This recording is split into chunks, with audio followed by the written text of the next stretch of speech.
The Vedas give the eternal regulative principles for auspicious advancement in human civilization, which have been rigidly followed in the past. The strong evidence of this principle is the Supreme Personality of Godhead, who is called Janardana, the well-wisher of all living entities. Report by Srila Prabhupada. In the Bhagavad Gita, the Supreme Personality of Godhead, Krishna, has claimed that he is the father of all living entities, regardless of form. There are 8,400,000 different species of life forms, and Lord Krishna claims that he is the father of all. Because the living entities are parts and parcels of the Supreme Personality of Godhead, they are all sons of the Lord, and for their benefit, because they are hovering under the impression that they can lord it over material nature, the Vedas are given to them for their guidance. Therefore the Vedas are called Aparashaya, for they are not written by any man or demigod, including the first living creature, Brahma. Brahma is not a creature or author of the Vedas, is not the creator or author of the Vedas. He is also one of the living beings in this material world. Therefore he does not have the power to write or speak the Vedas independently. Every living entity within this material world is subject to 4 deficiencies. He commits mistakes, he accepts one thing for another, he cheats, and he has imperfect senses. The Vedas, however, are not written by any living creature within this material world. Therefore they are said to be Aparashaya. No one can trace out the history of the Vedas. Of course, modern human civilization has no chronological history of the world or the universe, and it cannot present actual historical facts older than 3,000 years. But no one has traced out when the Vedas were written, because they were never written by any living being within this material world. All other systems of knowledge are defective, because they have been written or spoken by men or demigods who are products of this material creation. But Bhagavad Gita is Uparashaya, for it was not spoken by any human being or any demigod of this material creation. It was spoken by Lord Krishna, who is beyond the material creation. That is accepted by such stalwart scholars as Shankaracharya, not to speak of other acharyas, such as Ramanujacharya and Madhvacharya. Shankaracharya has accepted that Narayan and Krishna are transcendental, and in Bhagavad Gita also, Lord Krishna has established Aham Sarvasya Prabhavo Matat Sarvam Pravartate. I am the origin of everything, and everything emanates from me. This material creation, including Brahma and Shiva, and all the demigods, has been created by him, for everything has emanated from him. He also says that the purpose of all the Vedas is to understand him. Vedaischa sarvair aham eva vedya. He is the original Vedavit, or knower of the Vedas, and Vedanta Krit, or compiler of Vedanta. Brahma is not the compiler of the Vedas. In the beginning of Srimad Bhagavatam, it is established, Tene Brahma Hrida. The Supreme Absolute Truth, the Personality of Godhead, instructed Brahma in the Vedic knowledge through his heart. Therefore, the evidence that Vedic knowledge is free from the defects of mistakes, illusions, cheating, and imperfection is that it is spoken by the Supreme Personality of Godhead, Janardana, and has thus been followed from time immemorial, beginning from Brahma. The Vedic religion, or the principles of the Vedas, have been followed by the highly cultured population of India since time immemorial. No one can trace out the history of Vedic religion. Therefore it is Sanatana, and any blasphemy against the Vedas is calculated to be atheism. The Vedas are described as Setu, which means a bridge. If one wants to attain his spiritual existence, one has to cross the ocean of nescience. The Vedas are the bridge by which to cross such a great ocean. The Vedas describe how to divide the human race into 4 divisions according to quality and working capacity. This is a very scientific system, and it is also Sanatana, for no one can trace out its history, and it has no dissolution. No one can stop the system of Varna and Ashram, or the castes and divisions. For example, whether or not one accepts the name Brahmana, there is a class in society which is known as the intelligent class, and which is interested in spiritual understanding and philosophy. Similarly, there is a class of men who are interested in administration and in ruling others. In the Vedic system, these martially spirited men are called Kshatriyas. Similarly, everywhere there is a class of men who are interested in economic development, business, industry, and money-making. They are called Vaishyas. And there is another class who are neither intelligent nor martially spirited, nor endowed with the capacity for economic development, but who can simply serve others. They are called Shudras, or the laborer class. This system is Sanatana. It comes from time immemorial, and it will continue in the same way. There is no power in the world which can stop it. Therefore, since this Sanatana Dharma system is eternal, one can elevate himself to the highest standard of spiritual life by following the Vedic principles. It is stated that formerly the sages followed this system. Therefore, to follow the Vedic system is to follow the standard etiquette of society. But the followers of Lord Shiva, who are drunkards, who are addicted to intoxicants and sex life, who do not bathe and who smoke ganja, are against all human etiquette. The conclusion is that persons who rebel against the Vedic principles are themselves the evidence that the Vedas are authoritative, because by not following the Vedic principles, they become like animals. Such animalistic persons are themselves evidence of the supremacy of the Vedic regulations. So, the Vedas are being discussed. In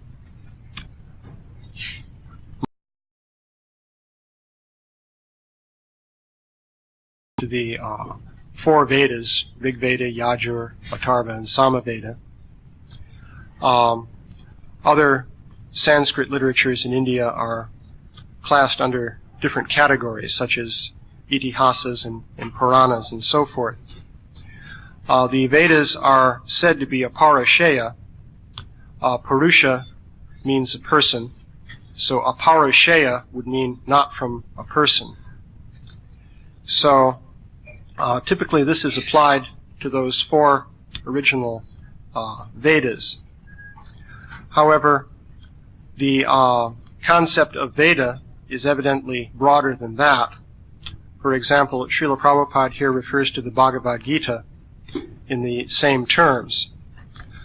He uses the phrase of Parashaya in connection with the Bhagavad Gita also. Now, strictly speaking, Aparashaya would mean not coming from a person, and since Krishna is a person, that would not mean not coming from Krishna either. So that would mean then that the Vedas are eternal or co-eternal with Krishna. Of course, there's no real contradiction there, because if Krishna is eternal and the Vedas are eternal, and Krishna has been eternally speaking the Vedas, then it becomes a question of which came first, the chicken or the egg. You simply have the eternal Vedas being spoken by the eternal Krishna. Srila Prabhupada makes a distinction, though, with regard to created beings. He uses this word creature, saying Brahma is not the creator or the author of the Vedas. A creature is a created being who has a history that can be traced back to a certain point in time. Of course, the soul also has no history, but the body, mind, and intelligence of a given creature or created being does have a history. So, Srila Prabhupada is saying here that Brahma is not the creator or author of the Vedas. So, what that would mean then is that when Brahma speaks the Vedas, this information must be coming to Brahma from an eternal source, namely from Krishna. So, there's the idea then that information can pass into the material domain from a transcendental source. So, it may appear that when Brahma is speaking the Vedas that he is composing them or creating them. but actually he's transmitting information which is coming from a higher source. Likewise, the very form of Brahma itself, that is his bodily form with its different capacities and so forth, is also coming from a higher source. So the knowledge that he is speaking, as well as the form through which he is speaking it, both have to come from some source which is eternal. Of course, contrary theory that you find very popular today is that you start with an absence of knowledge and an absence of organized form and so forth, and by some random process, form and organization come about. So that, of course, is the theory of evolution. So the concept of the Vedas as a Purusheya goes hand in hand with the concept of the living species as being created by an eternal living being who has no source or origin, but is simply always existing. Of course, this is a statement within the category of time, but Krishna is even outside of material time. So, in modern scholarship, dates are assigned to these various Vedic literatures, and basically not much progress has been made in the field of modern scholarship as far as I've been able to see.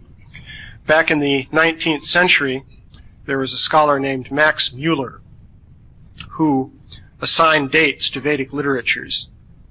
And basically, he would have put the Rig Veda at about 1200 BC.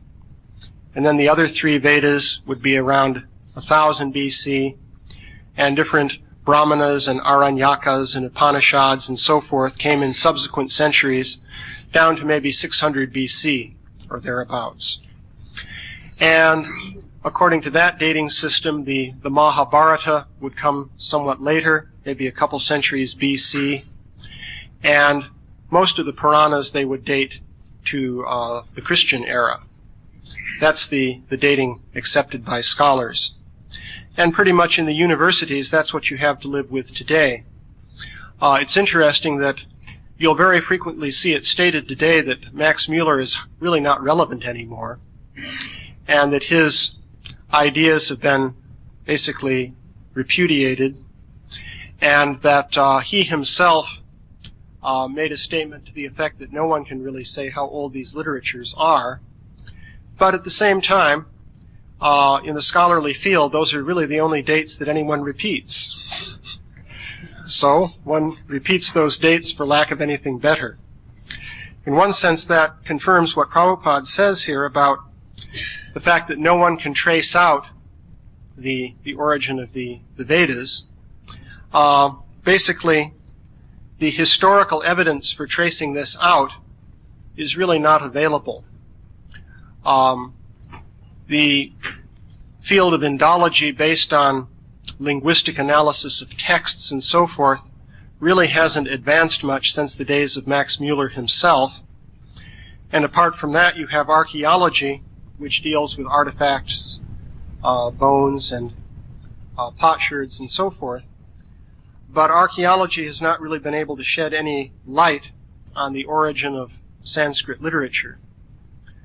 There are various theories associating different languages with different cultures revealed by the archaeologists, such as the Indus Valley culture. Some would say that Sanskrit was spoken in that civilization, and others would say that some South Indian form of language may have been spoken there. But no one has been able to resolve the controversy. Nonetheless, you have the idea within modern scholarship that everything goes back a few thousand years, and before that you come to a more primitive stage in which people hadn't thought of all these things yet.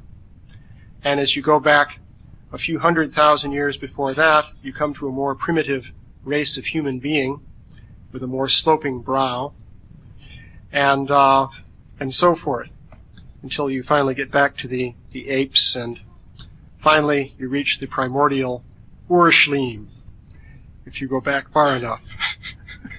So, the basic point, of course, that Srila Prabhupada is making is that the Vedas are eternal.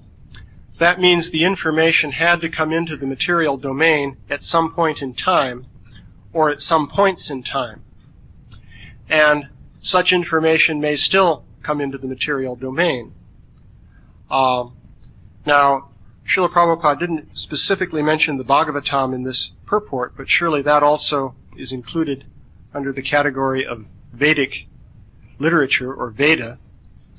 The Bhagavatam itself refers to itself as the fifth Veda, along with Itihasas and various other Puranas. So the idea would be that this is also Vedic knowledge. In the future, other Vedic knowledge may also come to be revealed within human society. For example, one may ask what the status, let's say, of the Chaitanya Charitamrita would be, which is only 500 years old. Certainly we assign that equal status to the Bhagavatam. But that's apparently a fairly recent work. But the principle is still there that knowledge can come into this world from another source. So there are many different points made in the purport. But I guess I'll stop there. Are there any questions? Yeah?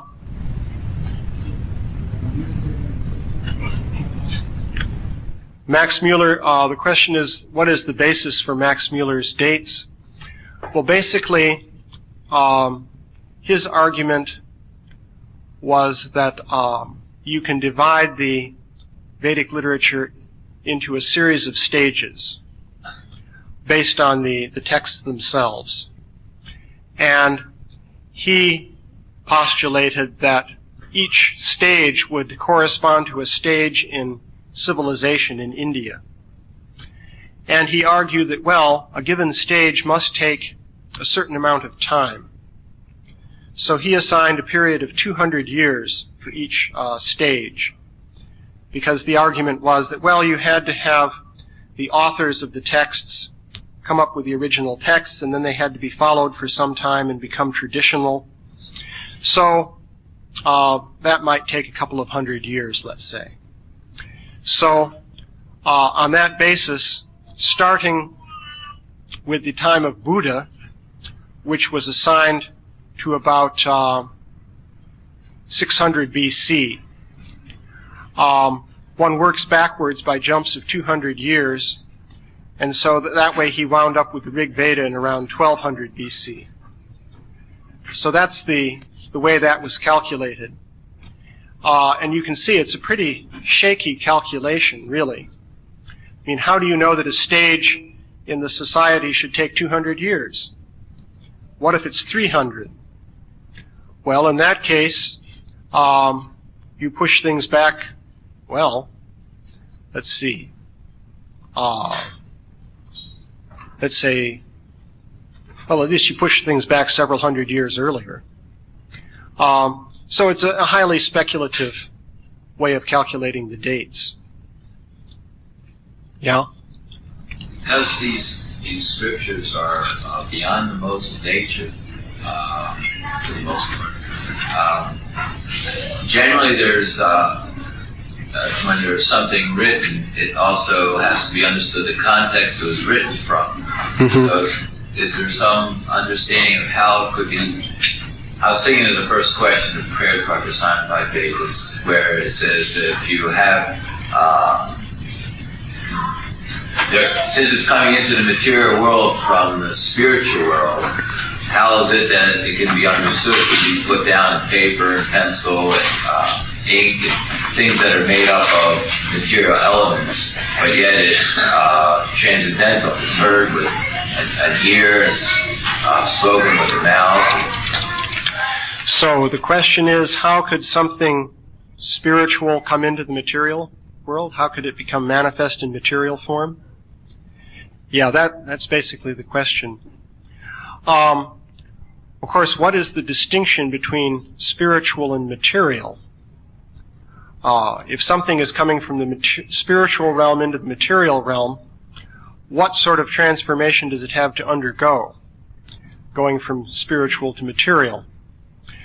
Basically, in one sense, everything material is spiritual in the sense that the material world is also made up from Krishna's energy.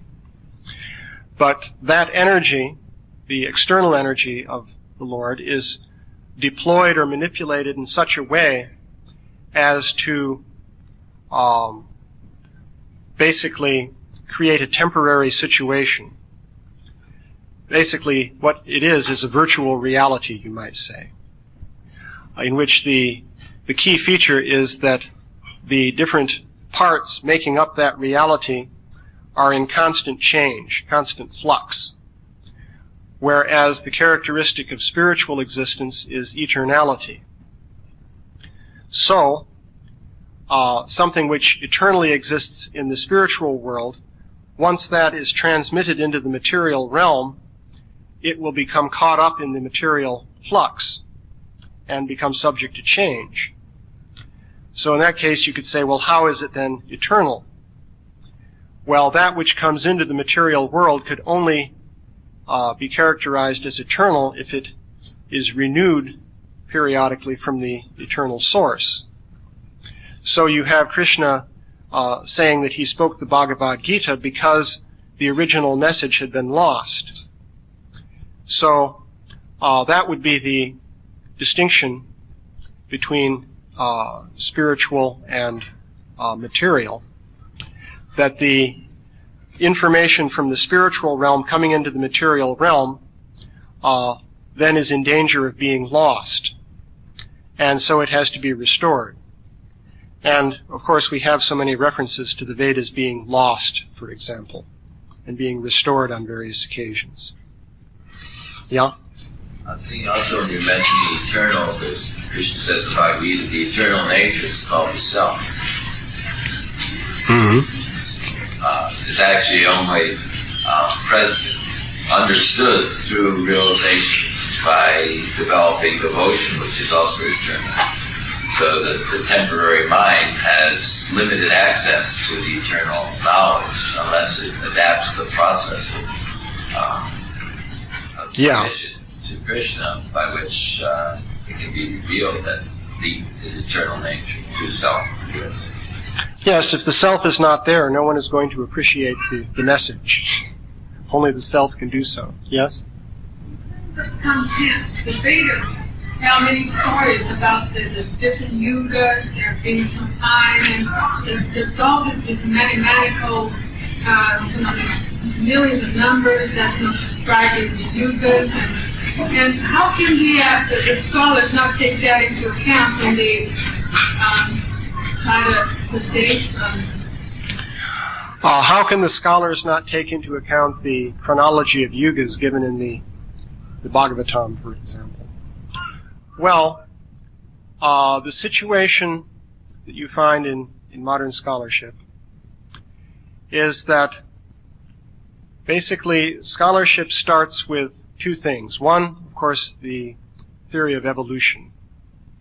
And number two is the historical chronology based on the civilizations of classical antiquity in the West.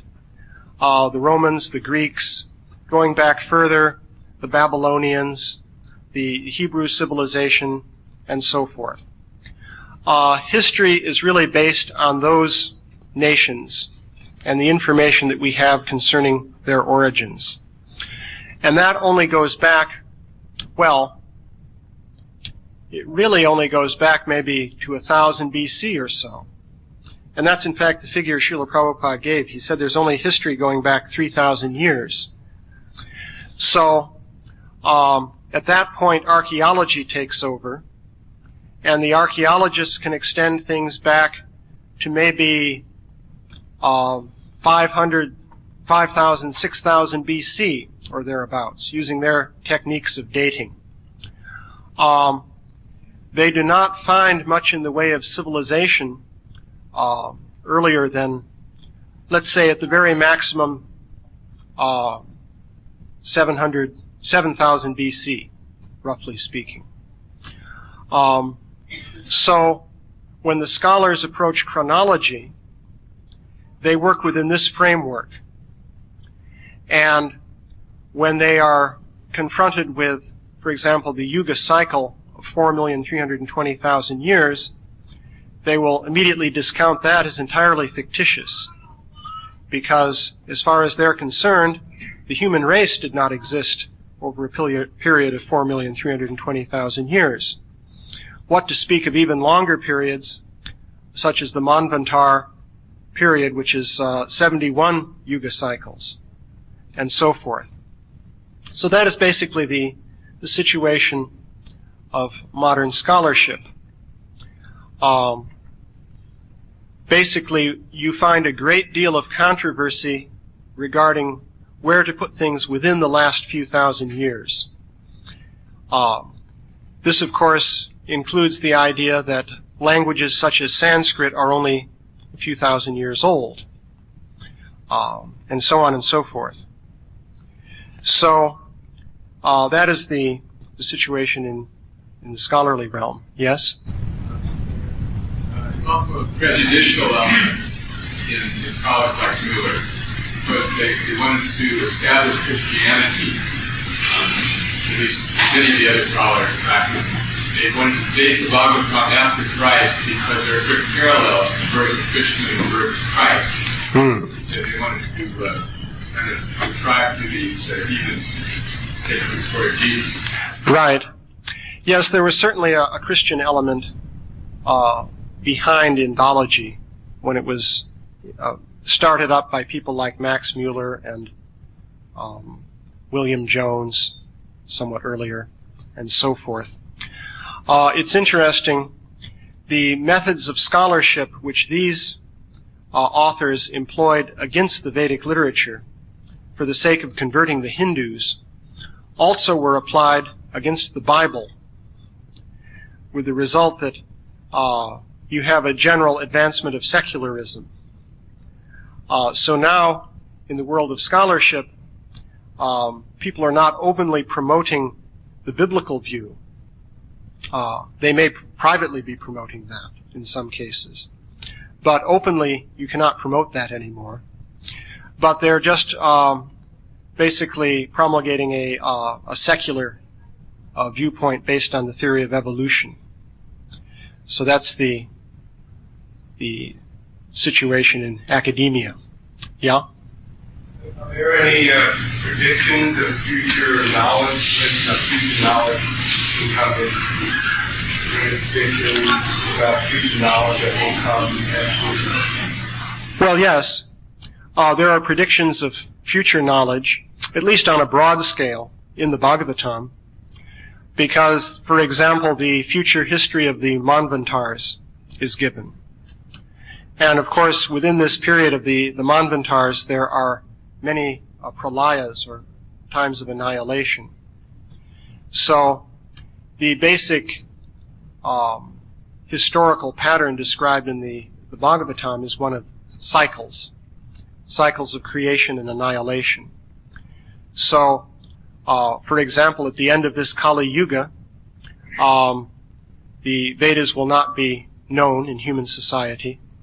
So in the next Satya Yuga, then they have to be restored. Then again, another Kali Yuga will come, and then again, another Satya Yuga, and so forth. So you have cyclic creation and annihilation. That's the idea. Yeah? I'm just going to ask that if you want to discuss it. In current academia in various fields, what's the status, what's the degree of acceptance of the idea that the cradle of civilization is India, the Vedic civilization? I know it seems to be it's not just lunatic fringing. In the academic world, what is the status of the idea that the cradle of civilization is India? Generally speaking, that idea is not accorded very much credence. Is that shocking? Yes, I looked at the article by Klostermeyer. Let me just give the basic background. This is the reality in the world of scholarship. Basically, the oldest civilization is regarded as being in the Near East. You'll be glad to know.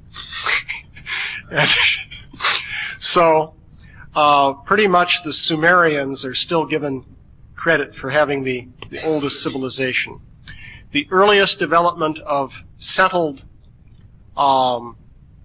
village life based on agriculture is still pretty much assigned to the Fertile Crescent area and to the mountains up in Iran, Zagros Mountains, and that area going into Asia Minor. In India, you have the Indus Valley civilization. There are old sites which tend to be over on the side of Pakistan, such as Mehrgarh, which go back maybe 5,000 BC or 6,000 BC or so.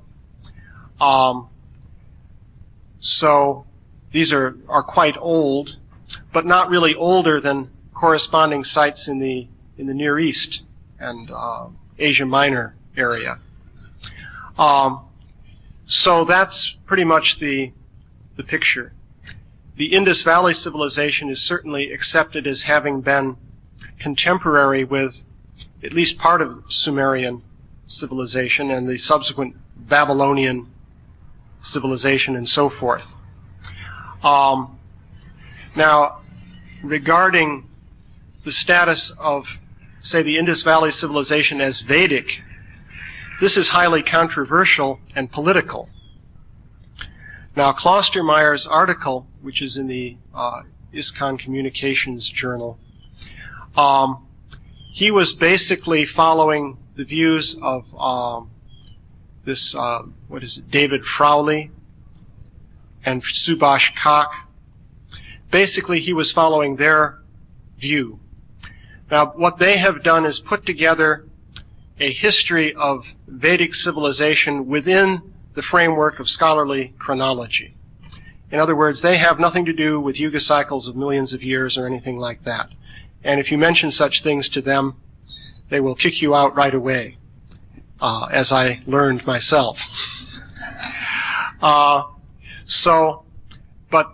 they're creating a chronology for Vedic civilization within the framework of accepted scholarship and archaeology and so forth. So basically what they want to do is take the so-called Indus Valley civilization and extend it a bit. They will make it the Indus-Saraswati civilization. They'll say that they have identified the old bed of the Saraswati River mentioned in the Vedas. They will say that this river dried up maybe as far back as 1900 BC. So that means the Vedas had to be at least that old because they glorify the Saraswati. And they would like to say this was the Vedic civilization. So, more or less, a lot of people in the Indological field will respond to this by saying, yes, here we have more partisan statements from the Hindu chauvinists. And this is not really supported by solid scholarship and so on and so forth. As far as I can see, at the very least, they have put together a coherent hypothesis for Vedic civilization, at least extending it back to maybe 4,500 BC or thereabouts. So at least they put together a hypothesis which more or less agrees with the archaeologists and the historians. They haven't proven it, but then one may ask if anyone has proven anything in this whole field. Basically, it's very hard to find proof in this area. So they have a hypothesis that reconciles things with the archaeologists, you might say. And certainly it's something that one can think about. All glories to Srila Prabhupada.